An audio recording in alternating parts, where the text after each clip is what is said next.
Hey guys, welcome to another one of my videos. So today I'm going to be sharing 3 things I do to support my mental health when I'm going through a tough time, or I'm struggling, or I'm feeling particularly anxious, or my mood is really low. And I want to share them with you guys because I haven't spoken about mental health for a little while, but I know it's something that a lot of you really resonate with when I do talk about, and a few of you have messaged me asking for me to talk about mental health a little bit more again. So I'm going to share with you those 3 things now. So number 1, for me, when I'm struggling with mental health, I find it's really important and helpful when I prioritize my self-care practice. So first of all, I just want to acknowledge that when you are struggling with your mental health, I totally understand that it is very difficult and it can be overwhelming just to do the basic, smallest things that to someone else might just seem easy and like nothing. But when you are in that state of mind that isn't so great and positive, I understand that it really is hard to bring yourself to do those things, to have the motivation to get up and have a shower, or to do your normal self-care practice, or to take yourself out for a walk, or to do a workout, whatever it is. I understand that it can be difficult to bring yourself to do those simplest of things. So I don't want you to take this point as putting pressure on yourself and making yourself feel bad if you don't do that self-care practice. It might just mean that you need to slightly alter what your self-care practice is. So my normal self-care practice is journaling, meditation, and moving my body, and I do that every single day. However, the last few weeks or last couple of months, where I have been particularly struggling with my mental health, especially low mood and just really having no interest in anything, to be honest. I found it hard to bring myself to do that normal routine because I'm not interested in it. I just can't find the motivation to do it. So I haven't been doing that every single day, but I still have been looking after myself. I still have been implementing self-care. It's just not what my normal self-care routine looks like. So for you, if your normal self-care routine is similar to mine, or maybe it's something slightly different, but you don't feel up to doing that, just pick one thing that you can do every day that seems manageable. So it might just be that you focus on drinking water, because that's going to help you feel a lot better. It might be that you focus on meditation because you feel like you can do that. You can stay in your house and you can just take 5 or 10 minutes a day to meditate and just quiet your mind, and you might find that really helps. It might be that you can prioritize getting outside, even if that is just going and sitting in the garden for 10 minutes. So not forcing yourself to go out in public or anything like that. If you find just being outside is really nourishing for you, which it really is for everyone, it has been proven that being outside in nature is literally stress relieving for us. Like, it brings our cortisol levels down. So if you can get outside in nature, that is amazing. If you can do that as part of your self-care practice, that is incredible. So that is my tip number 1 for what I try to do when I am struggling with my mental health. It is try and maintain some form of self-care practice. So number 2 is try to do something that you enjoy, that makes you happy.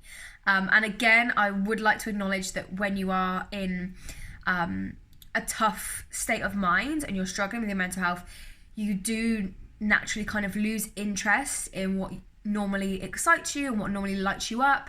Like I mentioned earlier in the video, last few weeks, things that usually I find fun or interesting, or that I jump at the opportunity to do, I just haven't been bothered about.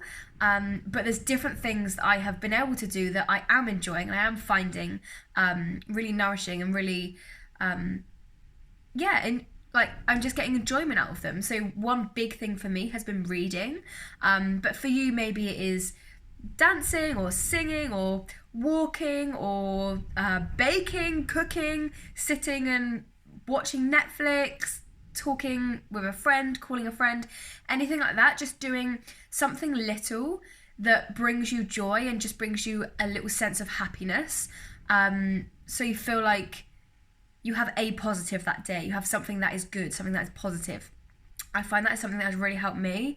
And although it sounds so silly and so like insignificant, on days where I really, really struggled with my mental health and I was feeling really, really low and really, really down and really drowning in grief, one of the things that got me through was knowing that I was going to be watching like a Netflix series that evening. So like me and my husband in the evening, we tend to watch like an episode of one of the series that we're watching. So maybe it's like Stranger Things or Killing Eve that we're watching at the moment.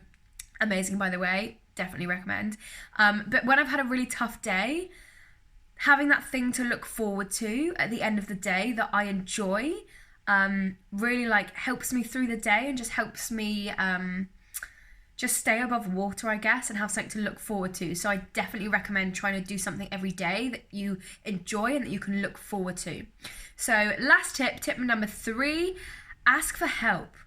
Do not be afraid to talk to someone or reach out and tell someone that you are struggling and that you don't feel good and that you don't know exactly how you feel. You don't need to express how you feel in words, but it's really, really important and helpful that you feel comfortable talking to someone and just letting them know, hey, I'm just not feeling good at the moment, even if it's just like, I feel really sad at the moment, but I don't know why, or I feel really nervous all the time and I don't know why. However it is you're feeling, it is so important to vocalize that to someone so they can help you and support you and encourage you and be that shoulder for you to lean on when things are feeling really, really hard and really, really impossible.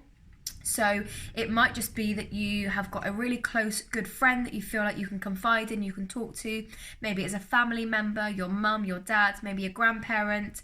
And if not, if you feel like you don't have anyone like close to you like that you can confide in, you can always go to your GP, your doctor, and talk to them about it. I have done that in the past and they've always been really, really helpful, really, really lovely, and given me lots of places I can go for further help. And then as well, obviously, therapy, counselling, anything like that is going to be really, really helpful for you. I myself has just recently sought out therapy because although I've got all the tools that, to help myself and I kind of know what I need to do to pull myself out of those dark places sometimes, it's not always that easy.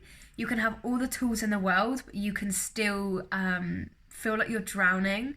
And sometimes you just need a little bit of outside perspective. You need someone that is a specialist in that field, so a therapist or your GP or a counsellor, and they can help you and they can support you through what you're feeling and they can help you understand it a little bit more.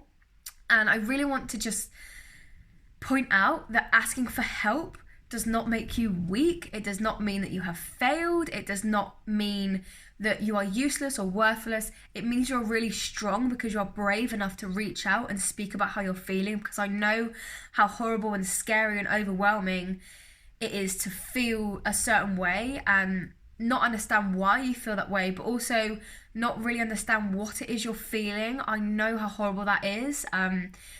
Because I've been going through that a lot recently and it's been really hard to process, which is why I have reached out for help and I'm now going to be having cognitive behavioural therapy, so CBT, and hopefully that's going to really help me.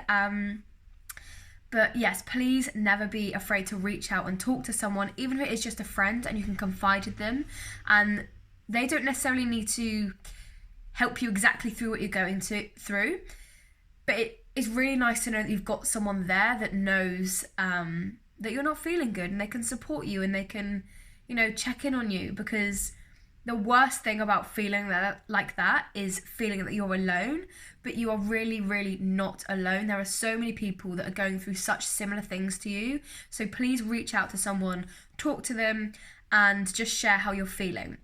So those are 3 things that I do to help myself when I am struggling with my mental health. I would love to know one thing that you do, or if you have taken something from this video that you find helpful, you think resonates with you. I would absolutely love to know what that is. And please, if you feel like this would help someone, tag them in the comments below, share it with them, share it to your story so we can share this message and hopefully help people that are in a bit of a dark place, because it is not nice and it is worse when you feel like you're alone.